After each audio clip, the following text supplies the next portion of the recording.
Coming to you from the Deep South, this is the Blue Collar Leadership Podcast. High-impact leadership is not reserved for leaders, and it has nothing to do with your position, title, or rank. However, it does have everything to do with your character. It's time to climb to the next level and beyond, personally and professionally. Now, let's start making it happen with your host, Mac Story. Hello, and thanks for listening to the Blue Collar Leadership Podcast today. Or if you're watching on the Blue Collar Leadership YouTube as part of the Real People Getting Real Results show, I appreciate you watching there. And happy to introduce you to another friend of mine, Mr. Mike Chiles. How you doing, Mike? I am great, and I'm so excited to be here. Thanks for having me. It's great to see you.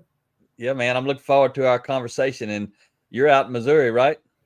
I am sitting in Kansas City, Missouri area right now. I'm actually on a job site in Blue Springs right now. Wow, that's awesome. Coming to us from where the work happens. That's right. And you're in the project director role, right? In the construction industry? I am. I'm project director at JE Dunn. I'm actually working on a project right now on a military base, which doesn't allow me to camera up. So I'm actually visiting my neighbors today at Blue Springs to see you today. Oh man, well, I really appreciate you making that time and taking all that extra effort. It means a lot. And one thing I always ask people, because I only interview people that I actually know directly or indirectly. So whenever we get started, I always like to ask the guest, how did we actually know each other? How did you come to know about me? Well, I'll tell you how I met you. I actually saw you speak at LCI, and I think it was up in Detroit, and got to see you and Rhea, and man, I loved what you had to say. I just loved your info. And then, of course, you were handing out these free books that came with it. And I picked up one of those copies. Man, I loved it. So then I just started following you on LinkedIn. That's how we actually connected was LinkedIn, and got to chat with you that way. So I'm really glad you made it up to LCI that year, because it was great getting your information and all the stuff you offered everybody. I appreciate that. And for folks who don't know, that's the Lean Construction Institute, right? That's a big outfit. I think there was maybe, I can't remember, 1,600 people there that we spoke to. We closed out as the closing keynotes at that event. That was Detroit. Yes, they meet every year. They rotate around. They're in Texas here next week, actually. And so I got a group speaking there, so we're excited to do that. And I just really like what they do, because there is a lot of leadership promoted there, which is what we need. Yeah. And so you heard us speak, and then I assume you must have read the Kaizen book you got, and then you started following me or something like that. I did, yeah. What I love, I'll hold this book up again. Okay. You can see my little tabs there. But this book in particular had a big, I guess it kind of imprinted on me because of the 87-13 rule. That really spoke a lot to me. And I used that a lot. Actually, last year at LCI, when we did present, we threw the pie chart up of the 87-13 rule. And that was just very impactful for me as a leader. So I read that. And another thing I like about it, and you've talked about this before, but all your books are written to be a few pages long on the chapter. And so what was good for me, I'm not a huge sit down and chomp through a book kind of guy. It takes me a long time to read through a book. And what I loved about this one is almost like I could treat it like a devotional. I'd in the morning, I kind of like some quiet time with some coffee before everyone gets up, and I'd play my proverb for the day, and then I'd sit, open this up and read it and get some nuggets out of it. So I really like the format of your books, which is why, Mac, I bought a few more. Man, you got a stack of them, huh? Yeah. But so how many of those have you read, Mike? So I've read fully these two. Okay. And I'm in the middle of this one right now. And honestly, this one's punching me a lot, Mac. This is really good. So I appreciate you writing this. But that punching you in the mouth? Yeah, this is a good one. I've had a couple convicting moments there. It's like, dang it, man. I got to quit looking out the window. But, also, Mac, and you and I talked about these, but we started this on the job site, and I'm kind of doing a trial run with these right now. and Yep. I'll be in touch with you and let you know the feedback. But these are the toolbox tips where you shorten it up even more and you put it in a toolbox format. And so we're trying that out and at the beginning of a foreman meeting, and then we have an all team meeting where I busted it out actually yesterday to start it out, but hopefully try to just get someone thinking on a leadership nugget there before we start our meeting. So we're going to try that out for a few weeks and see if it gains any traction, but I was excited about that.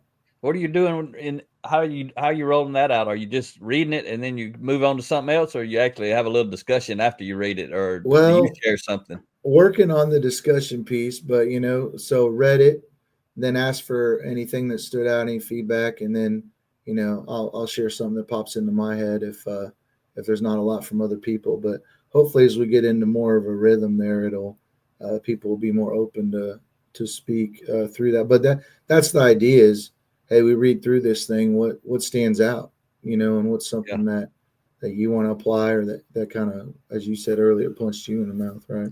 Yeah.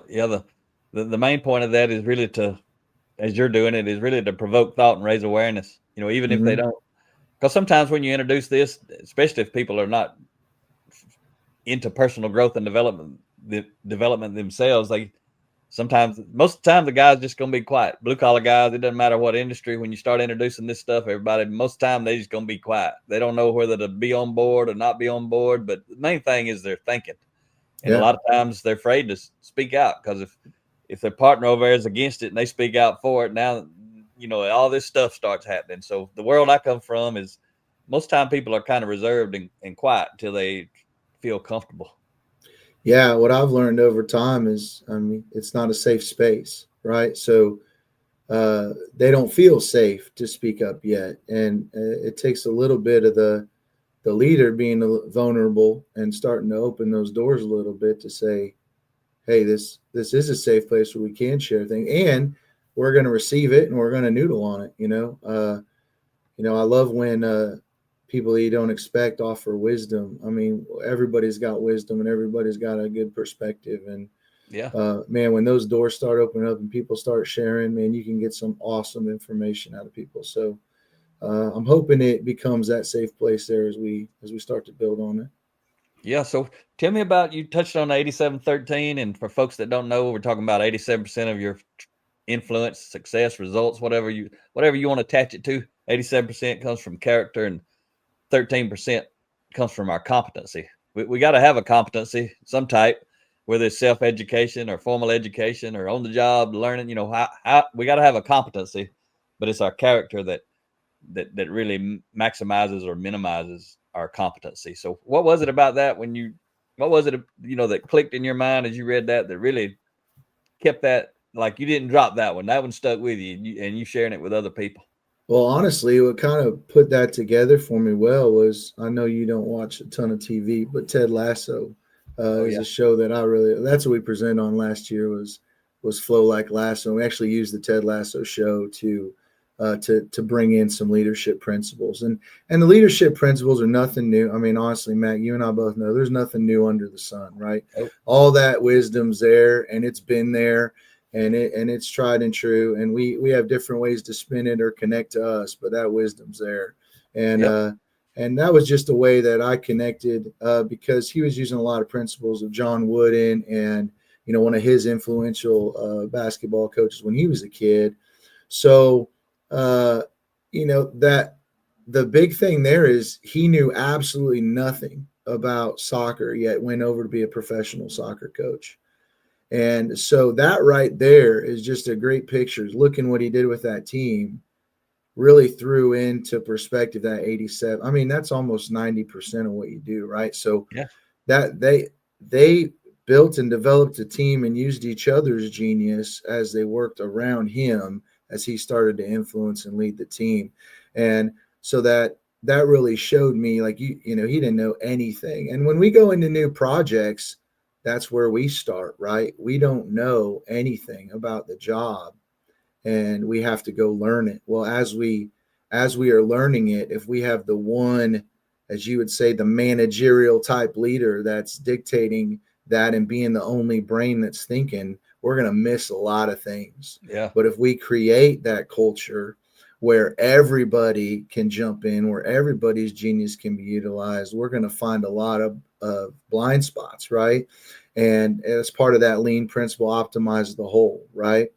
So that 87-13, I view that in lean world as we spend a lot of time, like, you have 87-13 on what counts, Mac, but then the way we teach it, we probably teach 87 on the tools, right? Yep. And 13, maybe 13 or less on the character, right?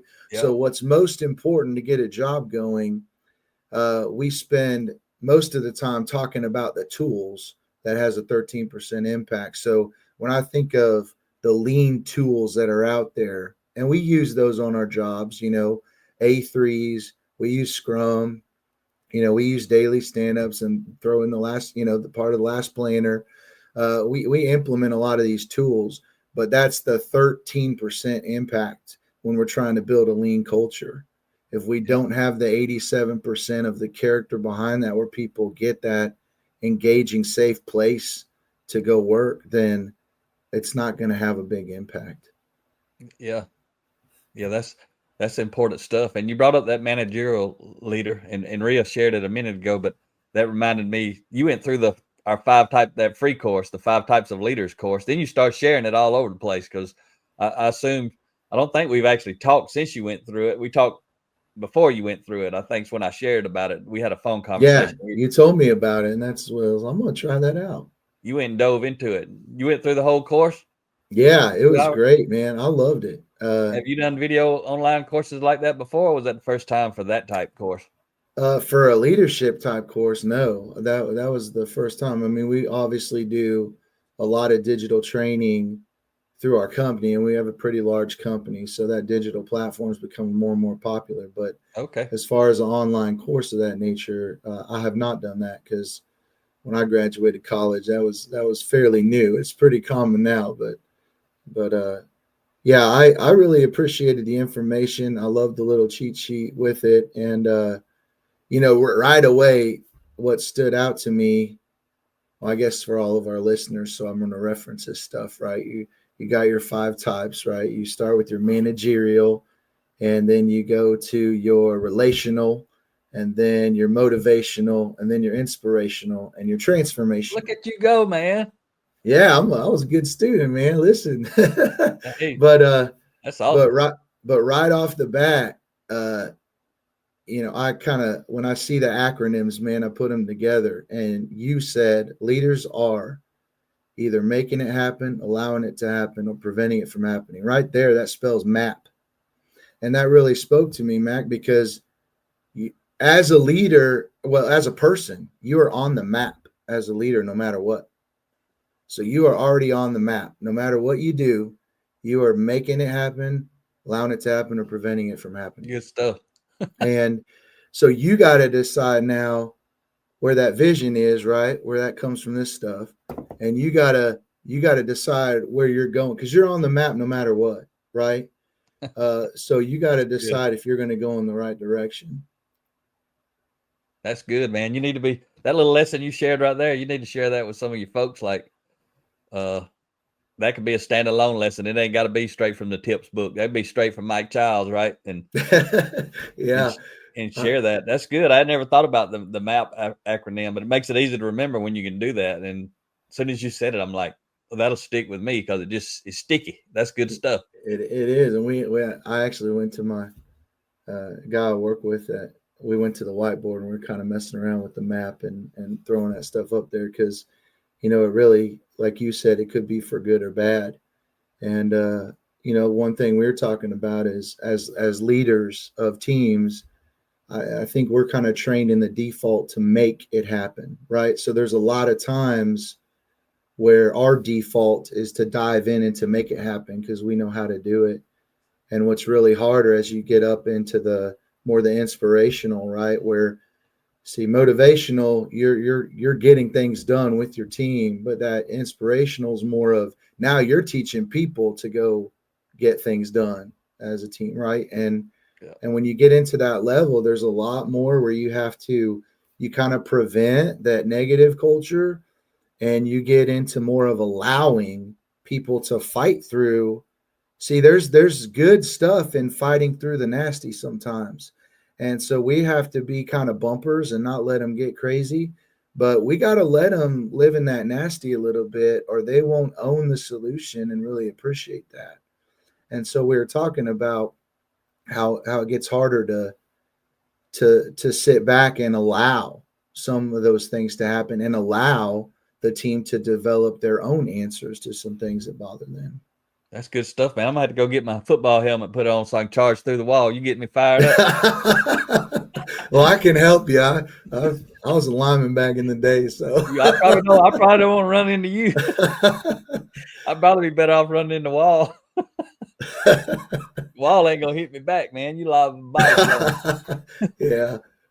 That's awesome, man. I really appreciate it, and I'm proud of you for how much you are soaking this stuff up. When did you start your personal growth journey? Actually, if you don't mind, how old are you, Mike?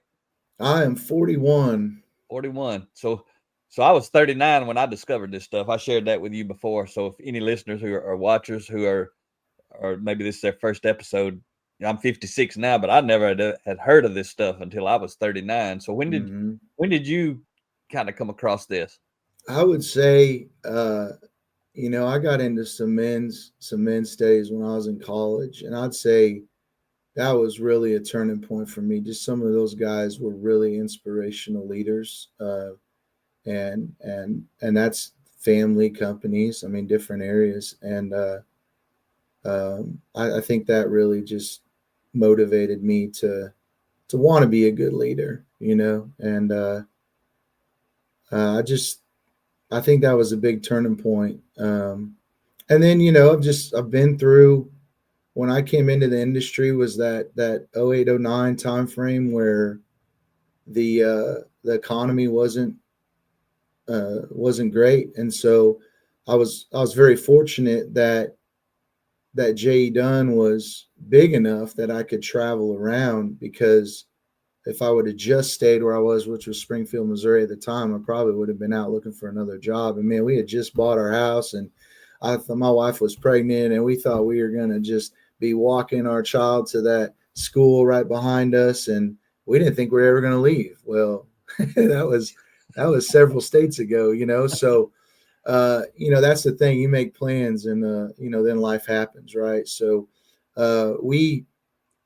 we started to travel around a little bit, and, I learned a lot traveling on those jobs, because, in JE Dunn, Kansas City is where we grew up, right? We started here in 1924, and so there's kind of a known and a respect a little bit with, they've worked with us a lot. When I was traveling, there was not that they didn't know us, and there wasn't that respect there, and there wasn't that, well, I'm going to do it just because you said, like. So I really kind of got forced into having to build relationships quickly. And so, and that's the thing, is just as I've learned things, I just try to spread that knowledge, right? Which is why I'm going to tell everybody, hey, get these books, because I mean, what I also, like, what they don't realize, you're helping all them out, because like me, I'm not much of a reader, but if we look behind you right now, Mac, you've read a ton of books. And Rhea's got more books on her side. And what you're doing is you're taking awesome wisdom nuggets from all these leaders all over the place, and you're putting them into this nice condensed format where we can read 3 pages at a time and soak up a bunch of nuggets. And I like the way you write, because you write how I speak, right? You just, boom, here's the stuff, get to the point, here's the punch. And I like that. And I can get into theory world a little bit, but a lot of times I just wanted to, what do I need to know? Right. And that's why I love what you've done. And that's why I really appreciate your books. Well, I appreciate you, man. And so and thank you for all of that. And I mean, it takes a lot. It takes like I said, I discovered this when I was 39. I've been reading every day now, 17 years, every day. I call it the leadership drip, right? I just want to, that's what's going to transform us. And you're reading the book on the one you're talking about, that's kind of punching you in the mouth, I guess, the 10 foundational elements of intentional transformation. And that's the kind of stuff when you go back and talk about the 5 types of leaders course, and I talk about becoming a transformational leader, I personally think the only people who truly can reach that level are people who've transformed themselves on some level. They got to understand that I can transform, because a lot of people think people can't change, but somebody who went through the kind of transformation I've been through, there ain't no doubt that people can change, because I'm one of those people, and I don't care who says they can't and who says you can't change your values and you can't grow and develop your character, because some people say that, but they're the ones that they're ignorant. They don't know, because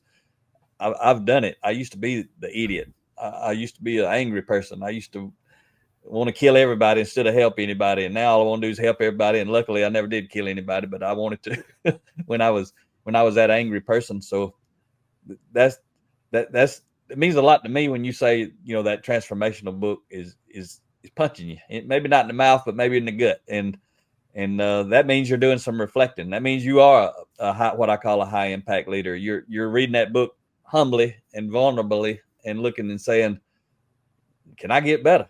Michael Josephson, you've probably read it in some of my books. I heard me say it, but it's one of the quotes I love the most. Says Michael Josephson says, you don't have to be sick to get better. And that's what we got to, especially someone like you, Mike, when you're trying to roll this out to other people and you start talking about character, that's a quote that if you're not really using that, I would highly recommend you to use that before you roll out whatever it is you're rolling out, because it sets the stage. It's kind of like habit 1 of the 7 habits. Begin with the end in mind. You're communicating to people. We're about to talk about some stuff that gonna cause you to look in the mirror, and you might feel that gut punch when we cover some stuff. But I'm not here to look down on you. I don't think there's anything wrong with you, but you don't have to be sick to get better. And that's the frame that we're introducing this type of content. That's why we say it so much. Everywhere we go is usually within the first 10 or 15 minutes. We've said that, and we've talked about that. We talk about the top leader in any sport. The top number 1 person in any sport. They're not home eating Cheetos, drinking beer today. Probably they out there grinding, trying to get better, and they're number 1 already. That's the perfect example of you don't have to be sick to get better. So that's awesome for me to think of you that way, because you thinking of yourself that way, and that's what you and I have to motivate and inspire other people to look at themselves like that. I don't have to be sick to get better. Nothing's wrong with me. So do you hire? Excuse me. In your role, do you hire and fire and all that stuff in the role you're in? Sometimes I do. Like, obviously we got a big group that goes and hires, but definitely part of that interview team, especially if it's someone directly on our project, for sure. So I'll ask you, so people ain't hearing it from me, who's not in the construction business, but I support. Our biggest segment of our business is actually the construction industry. But y'all operate with people, and that's the business I'm really in, is the people business. And we're not different really, no matter where we work. We might do different work. The competency might be different, but the character side of the people, the 87%, that's all interrelated between everyone. Absolutely. I always tell people, like I see you here, you're growing and developing yourself. And I always tell people and post on LinkedIn, if you're not developing yourself, you should expect to be left behind by those who are. So I just like for you to talk about that as a leader, like as someone who does hire or fire, or in the interview process. If you knowing how you grow in yourself, how much this stuff means to you. Have you ever seen anybody in the interview, or you've ever read their resume where they had a list of these type books where they've read them and they're gung-ho like you are? Have you ever even seen one person with that on their resume listed out?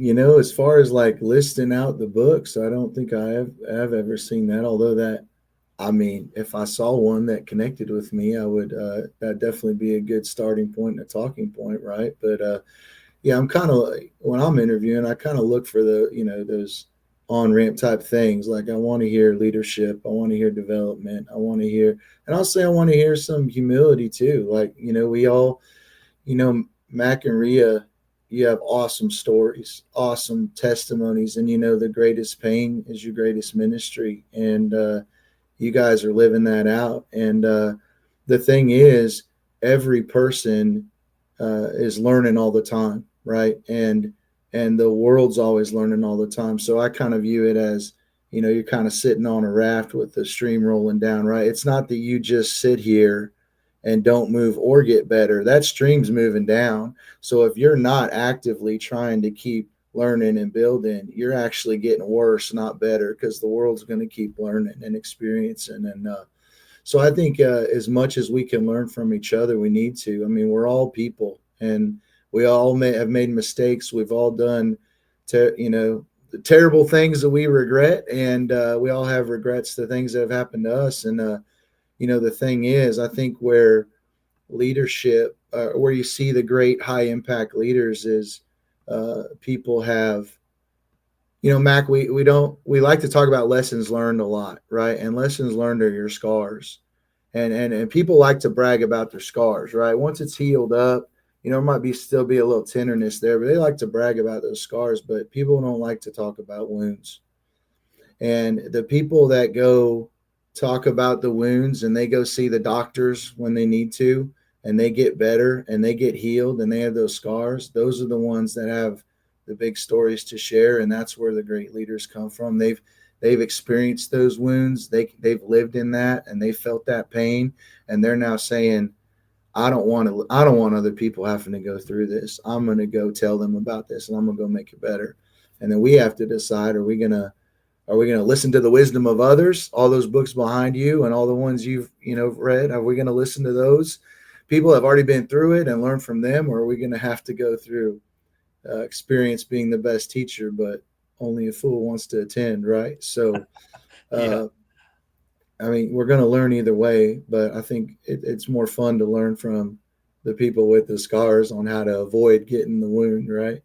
Yeah, man. Yeah, it's better to learn from others. All of us don't do that, especially starting out when we're younger. But when we have mentors to get out there and show us the way, and that's what you're trying to do with your folks, like when you're trying to share those blue collar leadership tips. I mean, one of the best things, if I was doing that in your place, one of the best things that could happen to me is I do share that, and somebody wants to talk to me afterward. Hey, what's that book? If somebody, because for me, that's somebody self-identifying as they're hungry, whether they say, what's that book? Or you share about our podcast or somebody else's podcast or somebody else's book. Doesn't matter if it's our book.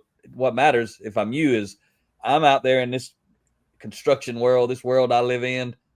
I'm trying to share what I know and what I've learned. But what I'm doing is I'm out there looking for the hungry people. You're one of those hungry people, Mike. That's why you're on the show with me right now. I found you, and you made it obvious to me that you were hungry. You're trying to grow and get better. And by the looks of your table, you was holding up all them books. You must have been starving, man, when you met me. Well, I think, like I said, you're a style that resonates with me, because I got the 3-page punch, and I like you said, the drip. Your books are very good for the leadership drip, because I get the nuggets right away. So I just like your style, but you mentioned hungry, and I think a Hungry, Humble, Smart from Lencioni, that's another great leader, and written a lot of, our company has used a lot of his stuff with the 5 dysfunctions of the team and stuff like that. But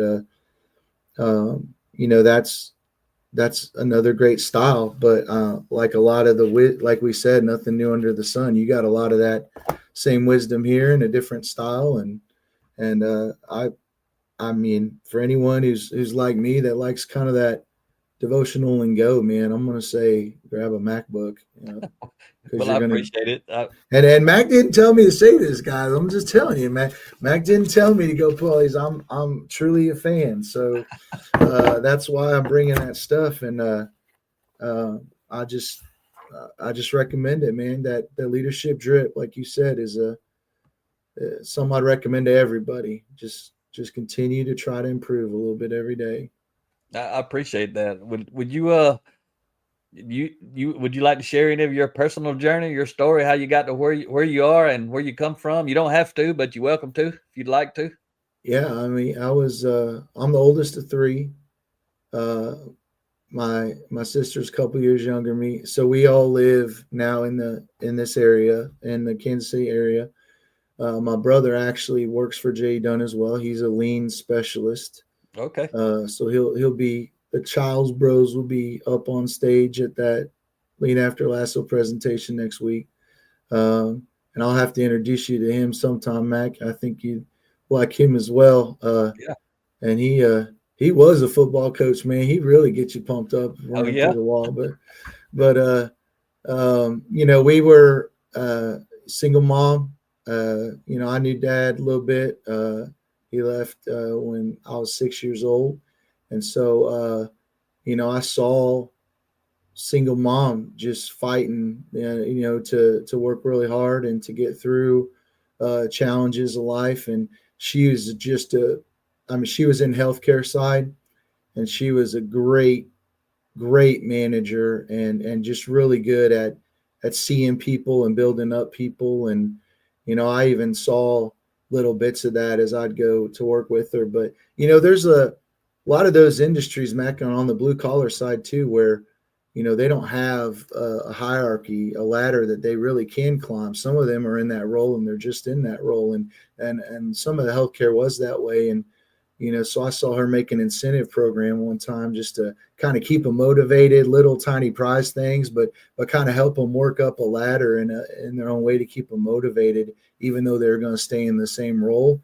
Yep. It still just gave them something to reach for and a goal. And, she just was an awesome management brain like that. So her dad as well, he was a director up at Noyes Home in St. Joe. And that's, just families that are just struggling to, to take care of themselves at the time, so the kids can come live there. And it's a great organization. And he was a director there for many years, and I got to watch him work. And, I think just watching them just really taught me how to see people, because everyone's got a story. And, so I think that just kind of stood out to me. And so I've always kind of had a passion for just making sure that, people were heard and taken care of. And then I wasn't even going to go into construction. I was going to go into healthcare. Okay. And then my grandpa, he's on my cousin's side, but I call him a grandpa, but he was an iron worker for many, many years, owned his own company in St. Louis. And he was trying to get me on as an iron worker.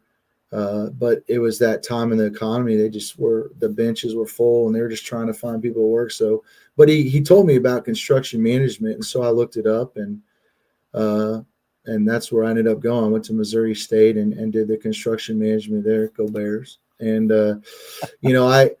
what I loved about construction was just that you get to see your results. You can walk out and I can see things changing, and you put in this effort to go plan and coordinate, and then you can see the results of it. And another thing I like about it is whether it's multiple jobs at the same time, or you go to one job, do another job, it's always like you got a new job, right? There's always new projects and a new, something new to figure out, and a new team to figure out and work with. And so I've just always appreciated that.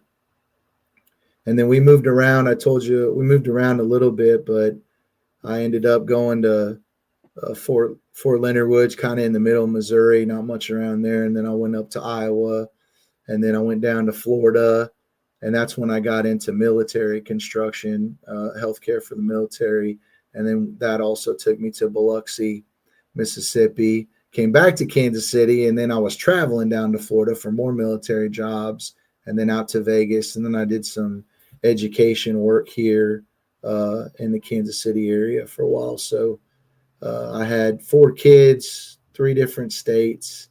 I tried really hard to get my wife to go across to Kansas so we could say 4 kids, 4 states. But she's like, listen, my parents are right here 5 minutes away, and I'm delivering at this place. And I was like, that's fine, because it was a hospital JE Dunn built at least. So, but yeah, we moved around a little bit, and I'm thankful. I mean, it was tough at the time, but really forced our family to, be a unit and to learn to live as a unit, and met so many awesome families along the way. And I'm just grateful. I would never know who they were if I wouldn't have had that traveling opportunity. I'm grateful for that journey. I never would have planned it. I never would have picked it, but I'm grateful I had it, and I just see awesome things that came from it throughout the way. That's a great story. You've been climbing. You ain't stopped climbing, right? You still climbing. Well, I just try to, man, you get humbled man, I got 4 kids, so I get humbled every day by those beautiful blessings, man. I How old are mean, they now? I got a 16-year-old, a 13-year-old, 11-year-old, and a 9-year-old, and whew, man, I never knew how much I didn't know, until I had 4 kids. But we're in that teen journey now, and all the kids are getting older, and I mean, it's I see the potential in the leadership. I mean, they got 2 strong-willed parents, Max, so they don't have a choice, man. I got 4 strong-willed kids, but they're great. They're great, future leaders, and I'm just well, you and I know they're already leading now, but they got good potential, and that burdens me to want to be the best for them too, right? Because I want them to learn, like I said, from my journey and mistakes and stuff like that. So a lot of what I started learning, I probably learned the most as someone trying to learn how to be a parent, right, and how to help my kids. That's probably where I got the hungriest, was when I was trying to, because if you learn something to where you can teach it, you're learning it a lot, right? So just being involved and trying to teach our kids got me all fired up on leadership for them, right? Getting them to be what I want them to grow into. It's like, well, I got to apply it too, right? I can't just be telling them to go do something and not be applying it myself, right? Yeah. So, I mean, I'm on that journey every day with them, but I just love, my family's what keeps me going, and I'm just very proud of them, and I love them all, and I want the best for them, and I want us all to keep learning together, because I think they're going to go out and they're going to be some world changers, man. Oh yeah, and we need some. We need you to be successful, helping them be successful, because we definitely need them to be successful. They're going, the kind of person you just described them becoming, that they're going to stand out in the world that's ahead, because there's so many people that ain't going to be learning that. I mean, like, I didn't learn it. When I was a kid, neither one of my parents had ever learned this stuff that I write about and talk about today. So, not that they were bad people, but they didn't have that knowledge to transfer to me, and they didn't have that motivation and inspiration from this type of learning, and they hadn't learned it themselves, so they were not able to pass it to me. And luckily, I kind of stumbled across it by accident. But I was 39 years old. I can't imagine if I would have had somebody like you pouring into me when I was a kid. I mean, I might have still been screwed up like I was, but that would have been my choice. But I would have definitely had a lot better opportunity to not have screwed up like I did when I was younger. So, you're talking about modeling. You were saying some stuff in my brain. What popped up was, you got to be modeling. You talking about you got to live this stuff you're teaching them. Have you do you, one of them books, I couldn't see them, you got so many, but is one of them Ria's book by chance, The Ladder of Influence? Have you read that one? I do not have Ria's ladder influence yet. Okay, so we all go ahead. That looks good. I want to get that one. So we'll send that to you. We always, and we're not stopping yet. We're gonna keep going, but I just want to share with you. We always send a book as a gift for you being on the show. So we send you awesome. We'll send you the Ladder of Influence. But the reason I want to share about that book specifically, and you already said you wanted it, so that's good. But when I read that book, editing that book for Ria when she first wrote it, I was like, every high school kid or college kid, before they graduate, it ought to be a requirement. They got to go through that book. So when you read it, what I would recommend, you got to read it, see if you like it, see if you understand it, which you probably will the way I'm talking about it. What I would recommend for you to do for your 13, your 16-year-old, and if your wife would participate, it'd be phenomenal. But if you like it, we got the book study training. I don't know if you've watched that. Go to bluecollarleadership.com/book study training. It's what we learned about, and then when we taught in Guatemala with John Maxwell back in 2013. But every time I have someone on here, if they got any teenage children, I recommend to go watch that 45-minute video on how to facilitate a high-impact book study. Get that Ladder of Influence book. Go through it with your teenage children and your spouse, if you can get them to do it, or any other adult that you have in the family that are close by that could participate. 4 to 10 people, and if you'll do it the way we teach it there, you'll impact them in a way that you may not have already. It'll take you to a different level with them as the parent-child relationship, but also the way that training is set up. You're not really teaching, you're not judging, you're not getting into a conversation about what they think or nothing. It's you make it a safe space, like we were talking about with the tips book.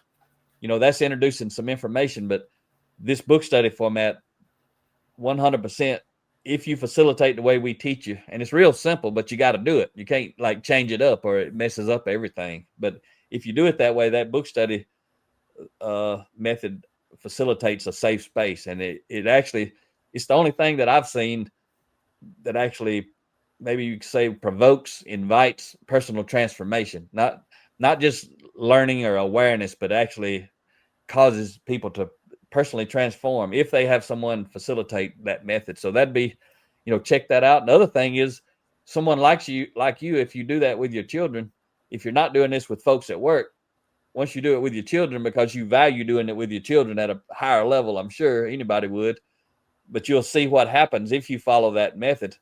And then you cannot help but do it at work. It'll take you to a different level as a leader. And it doesn't matter if it's with a couple of your peers or if it's for people on the job site, or it doesn't make any difference.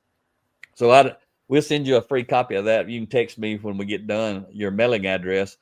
And then if you like it, you might want to think about that. But it'd be pretty powerful. I love it, man. I'm gonna play this clip back too, because if I say it, it's not a good idea. But with Mac telling me we gotta do it, man, I'm gonna be like, hey, let's get going. I'm even thinking some neighbors that might want to join us there. I'm excited. Yeah, about you that. can do it. That'd be real good if you got some neighbors, and especially if they got teen children. And again, they don't have to have teen children; they can just be adults who could participate. But if you got both, yeah, you could do up to 10 people, we say. And I would highly recommend, if I was a parent and I was going to do that with my children, or if I was a leader at work and going to do it with some people that I work with, I wouldn't just start the book study. I would have everybody who's going to participate watch the training first. It's like 7 Habits, begin with the end in mind. If everybody understands what it is we're about to do, then when somebody starts facilitating, we all can help make sure that we're going down the right path. We ain't got to be wondering, well, why is Dad doing it this way, or why is Mike doing it this way? Everybody already know, and they can help facilitate a better experience for everybody. So you have to check that out too. Have you watched that by chance, that book study training video? I have not. No. Yeah, and it's free. When you go there, you'll see there's 4 testimonials from other people around the country who've done some book studies like that. And I didn't ask for them testimonials. That was actually people who just sent me some information. And I said, hey, this is good stuff. Can I use this as a testimonial and put it on the website? And that's how all 4 of those got there. And there's another video there of a guy. I interviewed him on this show just like this. That's about an hour and 20 minutes, I think, with Jim. He's up in St. Peters, Missouri. And he's been facilitating for over 2 years, 2 book studies a week, the way that we teach in there, where you cover just one chapter. So it only takes like 10 or 15 minutes. What I'm telling you about doing to do one chapter, it only takes 10 or 15 minutes. As a parent, I might want to do it one a day for 30 days. But as a leader at work, I probably would want to do only 1 or 2 per week. So covering one of those books you've been holding up there, you'd have a 15-week or a 30-week development program, but it's only 10 or 15 minutes. It's the leadership drip, right? Just keep that going. So with my kids, I probably wouldn't want to drag it out 30 weeks. I'd want to do something, get it going a little quicker than that. But at work, 1 chapter a week would be fine. But I want to ask you, Mike, and you don't have to share this if you don't want to, but I'd like you to pick up that transformation book and flip to something you highlighted in there and tell me what it is. And if you want to share why, I'd love to hear that. I'm just, because you seem really like you've been doing this a while. I love your humility.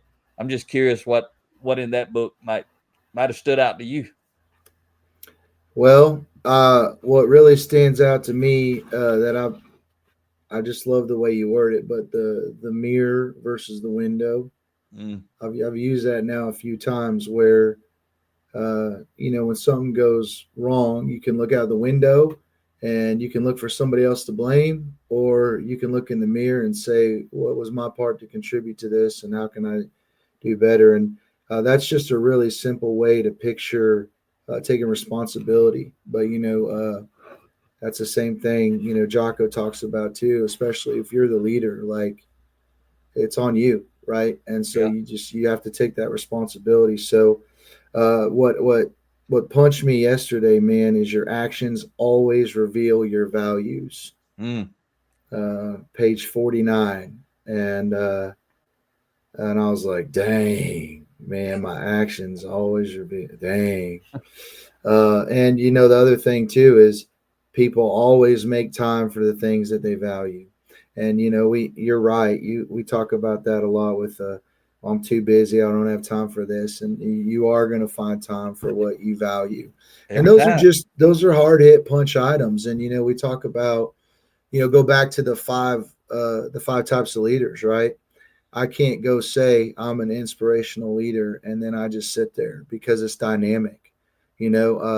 I may be an inspirational leader to someone at work, but I may be a managerial leader to someone else. And a lot of times, we have the two mirrors, right? We have the work mirror and we have the family mirror or the life mirror, right? And that's the thing, is we're always kind of looking at those two mirrors. And at home, that's where the most important stuff is, right? That's where your kids are, and they have their parent, right? In the company, I don't care how awesome the company is, you're still part of a company, right? And if you leave the company, they're going to find a way to keep going. I mean, that's just the way it is. But they got one dad, they got one mom, and you just have to be intent. That's where you need to be the most intentional. And that's probably, I'd say in my personal journey, I'd say that's a lot of times where I lack in leadership on planning, right? And where do we want the family to go? And how do we be intentional about what we're doing and where we're going and taking advantage of that time? And a lot of times you just go into the map, we go to allow, right? And we allow tech to steal from us, right? Cell phones and TV. We allow sports to steal from. I love sports and all our kids are in sports, but man, they can own you, right? Any of that stuff can own you and steal, kill, and destroy what you're after, right? And that was what punched me probably the most, Mac, is just that, man, I gotta be intentional at home, and I've got to be planning at home, and I've got to be there for my kids. I mean, you get such a short time, right? And a lot of times it's where you get home and you want to chill and you want to hit the pause button or the rest button, and you want to just, hey, I worked hard today, my day's over. Well, that's where the most important time starts, right? And what are we doing with that time? And I just have to admit, man, I've wasted a lot of that time, and that was just kind of a call out to, man, what do you value? What are you doing? If I sit back and I look at my actions, like it's showing what I value. And at the end of the day, it's probably pride or humility, right? If I'm in the middle of that, then just like the word pride, I is in the middle of that, right? So if I'm humble, there's a you there. I'm thinking about you, right? It's not thinking less of yourself. It's thinking of yourself less. And I need to be a little more humble at home. You got some good stuff, man. You got it internalized and you're putting it into action, and sounds like you're taking it up another notch. That's what we got to do. That's why I always say keep climbing, right? We don't ever reach not this mountain, you don't ever reach the summit. And yeah, if you do, you get to the summit and you find out it really ain't the summit. There may be a little dip, but I'm on a bigger mountain that I gotta go down a dip and I gotta go back up the other side, because you don't ever learn all this stuff, especially like you said, a lot of folks. I mean, I missed it. I missed all. I didn't learn this stuff until my son was 17 years old, and he hated me. He had been hating me since he was 15, and I didn't get a chance to rebuild the relationship till he was 19. So all this stuff you and I are talking about at home, I missed it 100% with my boy, because and I only got one son. I only ever wanted one, and I screwed that up. But I fixed it. But like you said, there's a scar there, and we've been good. We've been back together since he was 19. It's been great. He's read a lot of the same books I have, because that was part of, he wanted to know what transformed me, what caused me to change. And then he started reading and listening to the books and audios that I was listening to, and it resonated with him. So once he started learning and I was learning, then it made it real easy for us to get back together and get in alignment. And he's 34 today. He's about to get married. actually about a month from now. He hadn't been married, no kids, and he's about to marry a young lady, and she's never been married, no kids. So they about to get started, and we're probably gonna move back to Alabama from Georgia just because I want to live what I'm teaching. I want to, I've stopped the bleeding with me and him, and he's gonna be fine with his children, and they're gonna start having kids another year or so, and I want to move back. I want to make sure I complete that circle. So his children, we were gonna move to Florida, and part of my growth, I decided, and Rhea supports me. I want to go back and be the kind of grandfather that Eric really hasn't had, and he can be the kind of father that I didn't have, and he didn't have when he was a teenager. And hopefully we're gonna be able to close this loop up in our family. But for us to close it, I gotta his kids won't ever see all this stuff. He's still got the scar from mine in his relationship, and I don't really even speak with my father because of our relationship, and it's been like that my whole life. But I think through my growth and his growth, all I got to do is go back and live near him, so I can be a part of their life and not worry about me, worry about other folks like I teach other people to do. And it's hard because it's hard not to worry about you. I've been dreaming my whole life to move to Florida and live by the beach. But the thing is, I can go to Florida whenever I want to. I'll be Right. those kids whenever I want to, if I've got that kind of relationship that I plan on building with them. And we're going to move to a lake community, so they'll be wanting to come around and hang out and do things with them. So it's just part of my life that I want to make. It's hard for me to even use the word sacrifice because it ought not be a sacrifice, but it is a sacrifice. I got to give up all these things that I was planning on doing in a different way, but it's just part of my growth. I'm happy to do it. And just living what I teach, just trying to, same stuff you're going through, you're trying to do at home. I'm trying to do it, with Eric and his soon to be kids that he's going to have. So that's all we got to do, man. It's just keep growing. And I'm really proud of you. No, I appreciate it, man. And I'm proud of you, man. I love hearing what you just said, and I love that part where you're saying, hey, it's you didn't just say at 17, oh man, I tried, I failed, I just need to move on and just cut my losses. No, you kept fighting, and that's the thing is, it's never over, right? I mean, just keep fighting, keep working, keep building those relationships, and you don't know where that's all going to play out, and you don't know what that impact is going to be. We talk I'd say most people in leadership world know about John Wooden, right? Yep. But what stood out to me is I'm reading John Wooden's book is how much he talks about his dad. And see, we don't have books from John Wooden's dad all over the place, but man, look, he set up that his son to have that influence, right? Yeah.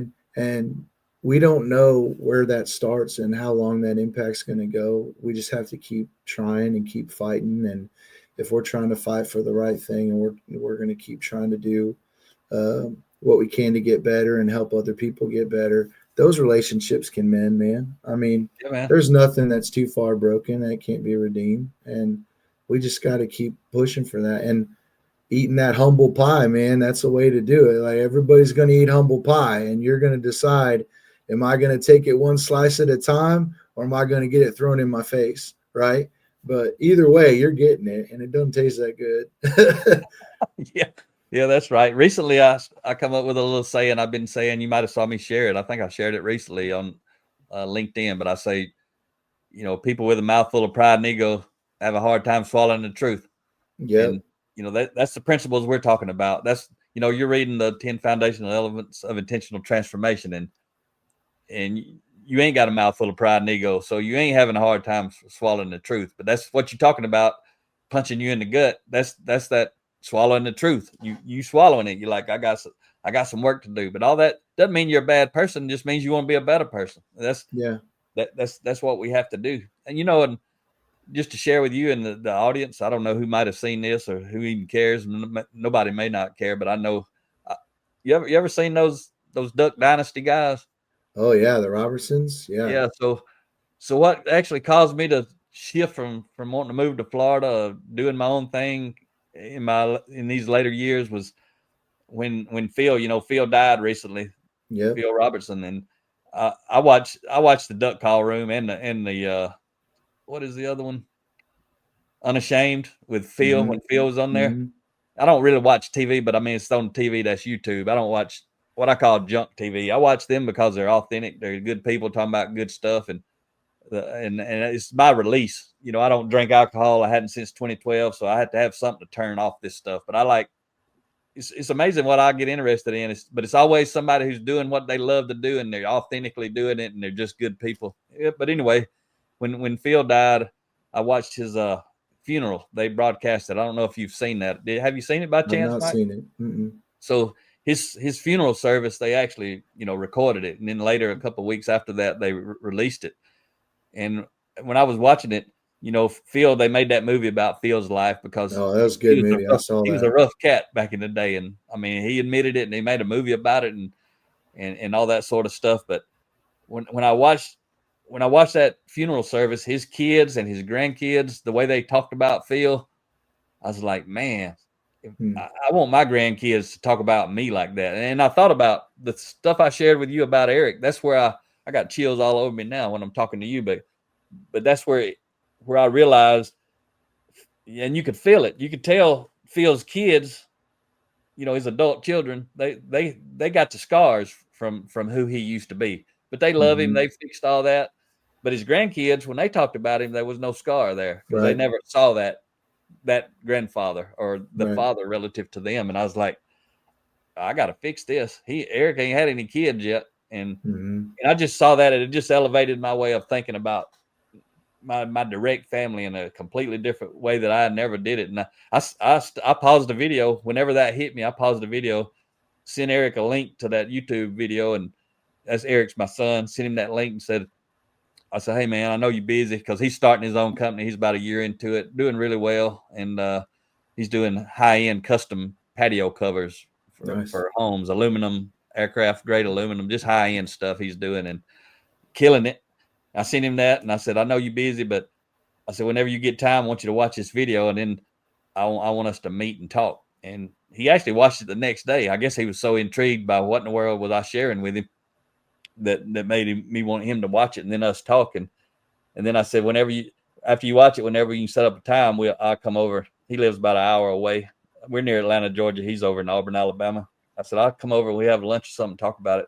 It just so happened it was a week or two before Father's Day, and usually sometimes he don't even text me, but it ain't because he don't like me. I don't care nothing about these marketed holidays. I don't get into that. I don't want him texting me because it's a certain day on the calendar. He texts me all the time. We talk and all that. I said, you ain't got to text me about my birthday. You ain't got to text me about anything. Just whenever you want to reach out. So we got a great relationship. But he come over. He texted me and wanted to come over for Father's Day, and we sat on the back porch, man, for over 8 hours just talking. I mean, just me and him talking on the back porch about all the stuff that I was thinking and what he was thinking. And I even asked him, I said, if we could live anywhere, where would you want us to live? Do you even care? Do you care if we moved to Florida, if we moved to some other state? Or I said, do you even care? And he said, I'd just have you live close to me.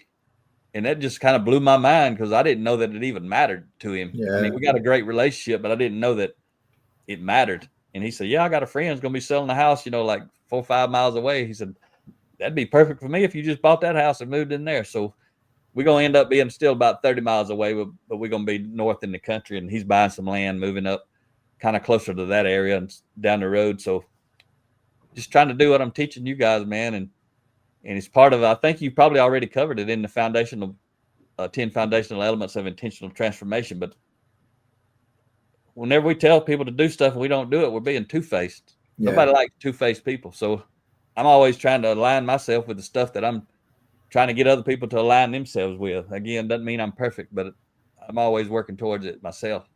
Yeah, no, and people are smart and intuitive, and honestly, I think they can feel that. They can feel if you're real or not. You know what I mean?